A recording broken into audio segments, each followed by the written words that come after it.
हाय friends, welcome back. तो friends, अभी जो वीडियो देख रहे हैं वो है IAF new weapons at LAC, bad news for ATAGS, FOC Tejas first flight.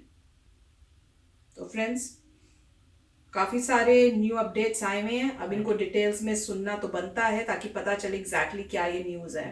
तो वीडियो शुरू करते हैं, पर वीडियो शुरू करने से पहले अगर आप इस चैनल पर नए हो और आपने अभी तक सब्सक्राइब नहीं किया है तो जल्दी से पहले सब्सक्राइब के बटन को क्लिक कर लो, बेल आइकन को हिट कर लो ताकि हमारे सारे न्यू वीडियोस जैसे हम अपलोड करें उनके नोटिफिकेशंस आपको मिल जाएं।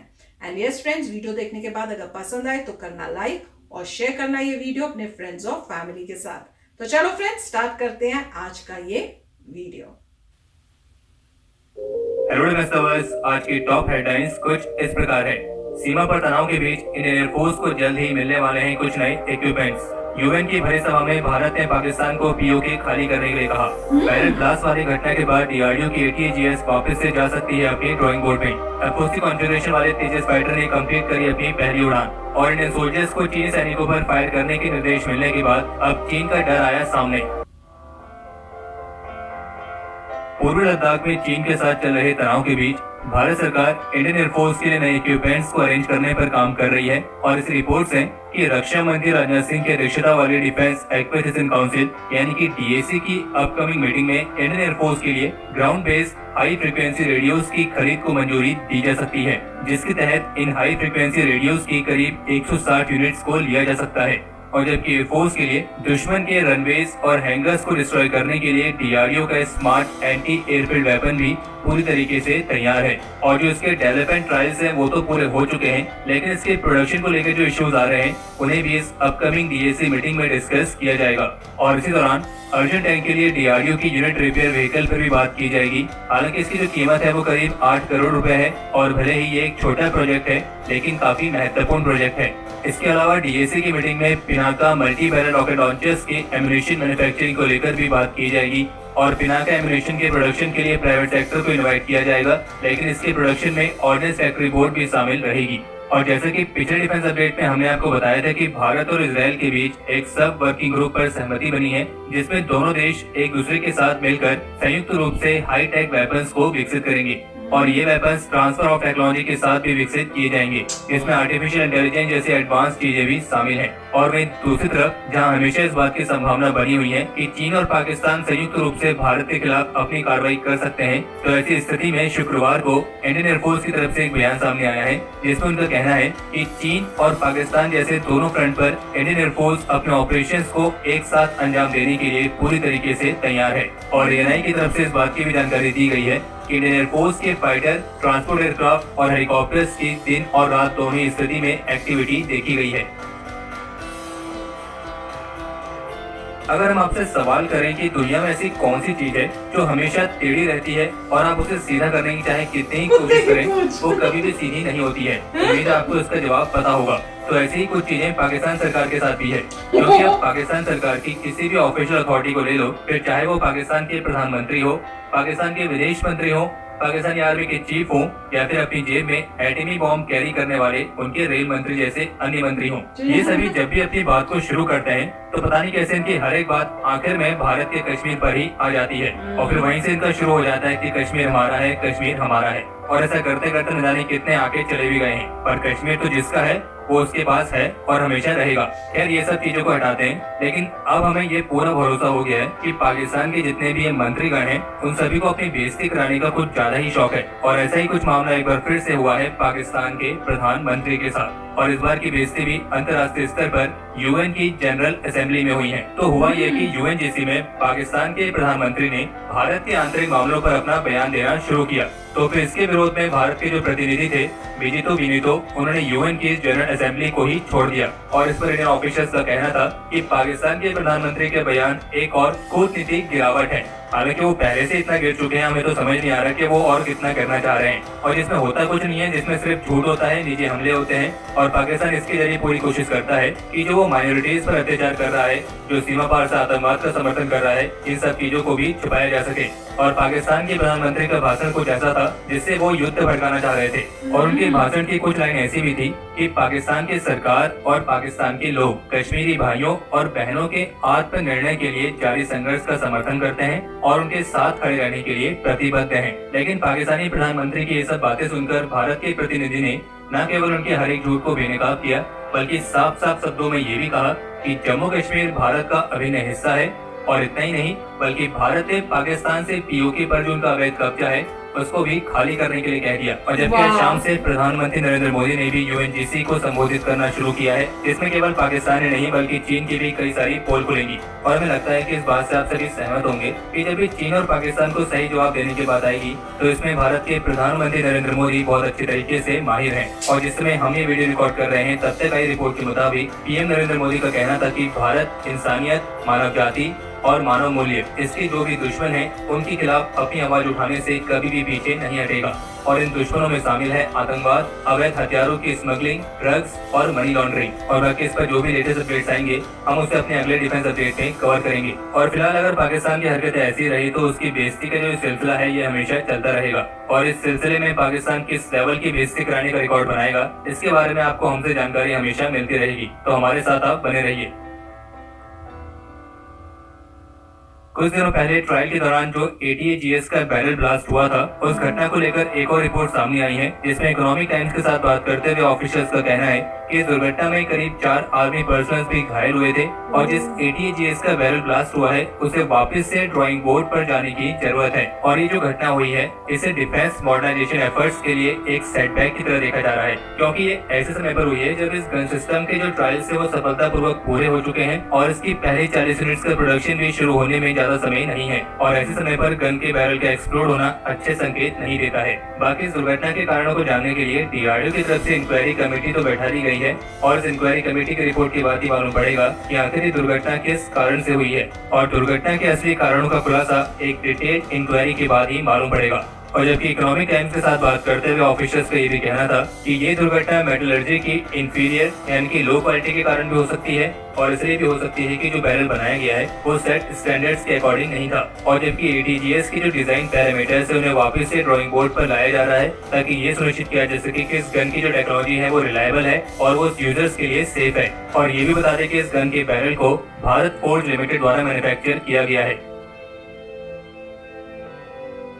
शुक्रवार को भारत, अमेरिका, जापान और ऑस्ट्रेलिया के सीनियर ऑफिशियल्स ने क्वाड्रिलेटरल कोalition यानी कि क्वाड फ्रेमवर्क के तहत एक वर्चुअल मीटिंग को आयोजित किया था। और इस मीटिंग में चारों देशों के सीनियर ऑफिशियल्स के बीच इंडो पैसिफिक रीजन में शांति, सुरक्षा, स्थिरता और समृद्धि यानी कि पीस, सिक्योरिटी, स्टेबिलिटी और प्रोस्पेरिटी, इन सभी को प्रमोट करने पर फोकस किया गया है। और अब स्क्वाड के चारों मेंबर्स के विदेश मंत्री अगले महीने टोक्यो में एक मीटिंग आयोजित करने के लिए भी तैयार है ताकि इंडो पैसिफिक रीजन में इन चारों देशों के बीच कॉपरेशन को और मजबूत किया जा सके। और वैसे भी जिस तरीके से इंडो पैसिफिक रीजन में चीन अपनी विस्तारवादी नीति पर काम कर रहा है तो ऐसे में स्क्वाड मीटिंग की इम्पोर्टेंस काफी बढ़ जाती है। और अब जापान के जो नए प्राइम मिनिस्टर हैं जिनका नाम है योशिहिदे सुगा, उनका भी कहना है कि वे स्क्वाड को पूरी तरीके से सपोर्ट करते हैं। और जबकि शनिवार से नॉर्दर्न अरेबियन सी पर भारत और जापान के बीच 3 दिन की मैरीटाइम ड्रिल को आयोजित किया गया है। और इस India Japan maritime bilateral exercise का नाम है GMAX, जो कि बाइएनुअली कंडक्ट की जाती है। और जबकि लास्ट टाइम अक्टूबर 2018 में एक कोस्ट ऑफ विशाखापट्टनम में आयोजित की गई थी। और इस एक्सरसाइज में इंडियन नेवी की तरफ से INS चेन्नई, INS तेग और INS तर्कश जैसी वॉरशिप के साथ फ्लीट टैंकर दीपक भी शामिल हुआ है। और इसके अलावा आपको ध्यान होगा कि अभी कुछ दिन पहले हमने आपको बताया था कि FOC कॉन्फ़िगरेशन वाले 2 तेजस फाइटर्स SP-22 और SP-23 कुछ ही दिनों में अपनी पहली उड़ान आयोजित करेंगे। और अब यह रिपोर्ट निकल के सामने आई है कि FOC कॉन्फ़िगरेशन वाले तेजस SP-22 ने अपनी पहली उड़ान को सफलतापूर्वक पूरा कर लिया है और जिस दौरान इस फाइटर ने करीब 43 मिनट तक उड़ान भरी थी। और जबकि SP-23 भी इस महीने के अंत तक अपनी पहली उड़ान के लिए तैयार हो जाएगा। और इसके साथ एक रिपोर्ट ये भी है कि Israeli company Israel aerospace industries की तरफ से घोषणा की गई है कि उन्होंने भारत की टैक्टिकल ड्रोन बनाने वाली कंपनी ब्लूबर्ड एरोसिस्टम की करीब 50% इक्विटी को एक्वायर करने के लिए एक एग्रीमेंट साइन किया है। जैसा कि आप सभी जानते हैं कि इंडियन आर्मी ने LAC पर तैनात अपने ट्रूप्स को साफ साफ निर्देश दे दिए हैं कि अब अगर सीमा पर चीनी सैनिकों की तरफ से किसी भी तरह की मास अटैक, धक्का मुक्की मोबिलाइजेशन या और कोई अन्य हॉस्टाइल एक्टिविटी फेस करने को मिलती है या फिर चीनी सैनिक और पास आने की कोशिश करते हैं तो इंडियन सोल्जर्स को पूरा अधिकार है कि वो उन चीनी सैनिकों पर फायरिंग कर सकते हैं। और जैसे ये वाली रिपोर्ट सार्वजनिक रूप से सामने आई तो जाहिर सी बात है कि इससे चीन को प्रॉब्लम जरूर हुई है। और इसलिए इंडियन आर्मी के इस आदेश के बाद अब चीनी स्पेशल फोर्स के एक कीबोर्ड वॉरियर की तरफ से उनके ट्विटर अकाउंट से ये लिखा गया है कि इंडियन ट्रूप्स को जो चीनी सैनिकों पर फायर करने के आदेश दे दिए गए हैं, तो अगर ऐसा होता है तो इंडियन ट्रूप्स भी तैयार रहें, क्योंकि अगर उन्होंने ऐसा किया तो चीनी सैनिक उन्हें साफ कर देंगे। और इसमें उन्होंने ये भी लिखा कि 15 जून को चीनी सैनिकों ने कई सारे इंडियन सोल्जर्स को कैप्चर भी किया था और उसी 15 जून की गलवान घाटी वाली घटना में मालूम पड़ गया था कि इंडियन सोल्जर्स की कॉम्बैट कैपेबिलिटी काफी खराब है।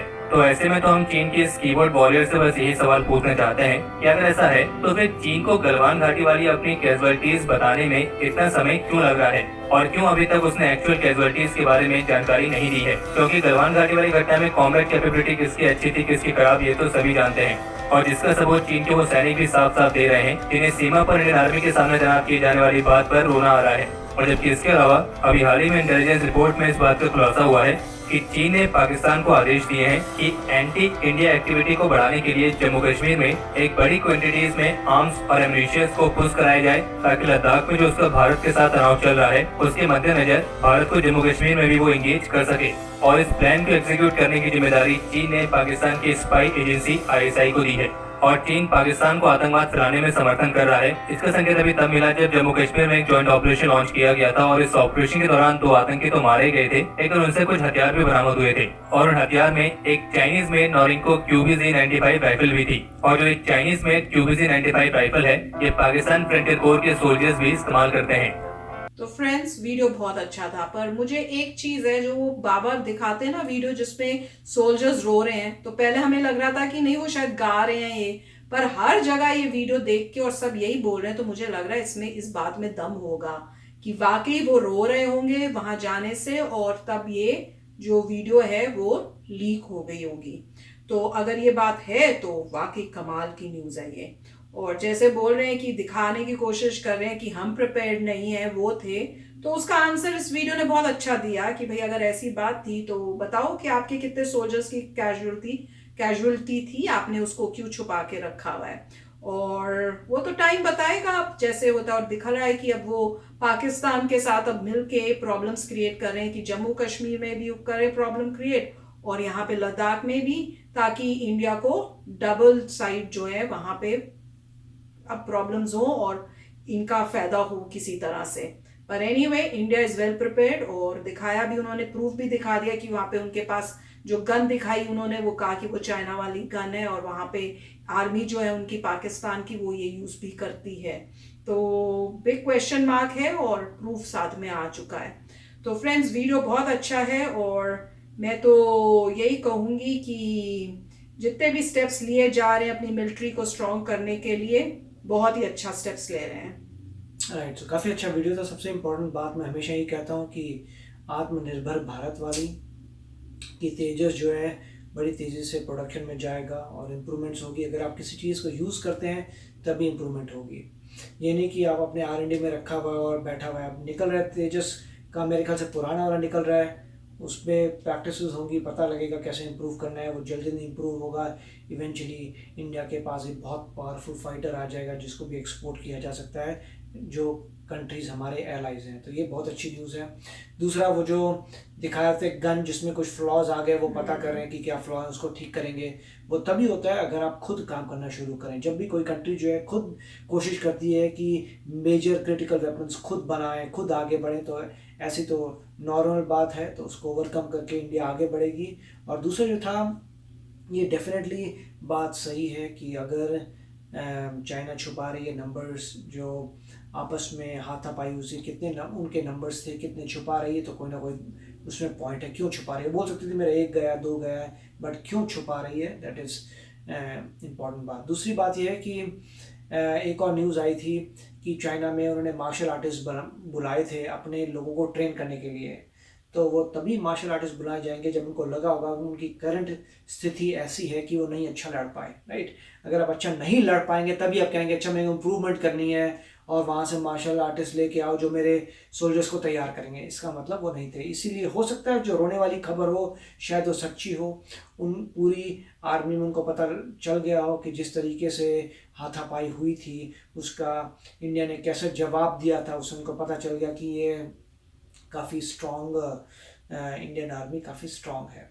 तो काफ़ी अच्छी न्यूज़ थी और ये काफ़ी सारी न्यूज़ें एक में डाल देते हैं तो उससे काफ़ी अच्छा लगता है कि काफ़ी एक्टिविटीज़ हो रही हैं। तो बहुत अच्छा वीडियो था, वेरी नाइस टू नो कि इंडिया जो है अपने इंडिजिनस चीज़ों को आगे ला रही है। और एक जो न्यूज़ थी वो भी अच्छी थी कि इजराइल जो है, इजराइल बहुत ही सुपीरियर है वेपन्स में। अगर इजराइल इंडिया के साथ कोलैबोरेट कर रहा है और ट्रांसफर ऑफ टेक्नोलॉजी कर रहा है, that is a big deal, वो बहुत बड़ी बात है। और इंडिया इजराइल का बहुत समय से दोस्त है तो उससे फ़र्क पड़ रहा है। और जैसे ट्रांसफर टेक्नोलॉजी होगी इंडिया को थोड़ी बूस्ट मिलेगी और इंडिया वैसे ही बहुत शार्प है तो आगे फ्यूचर ब्राइट है। तो very nice video. Yes friends, और इससे मुझे याद आया इन्होंने यूएन में जो स्पीच है उसके बारे में बात की है, तो ध्यान रखते रहना, हम वीडियोस ला रहे हैं। इमरान खान की स्पीच भी देखेंगे और मोदी जी की भी स्पीच। तो अगर नोटिफिकेशन बेल नहीं क्लिक किया तो पहले ही कर लो, क्योंकि पता नहीं कब आएगा, पर आज आएगा जरूर। तो फ्रेंड्स चलते हैं, मिलेंगे नेक्स्ट वीडियो में बहुत ही जल्द। Till then take care and bye bye. तो अगर आप मेरे इस चैनल पे नए हो तो जल्दी से सब्सक्राइब के बटन को हिट करो और बेल आइकन को क्लिक करो ताकि आपको मेरा जब नया वीडियो मैं लगाऊं आपको उसके बारे में जल्दी से पता चल जाए।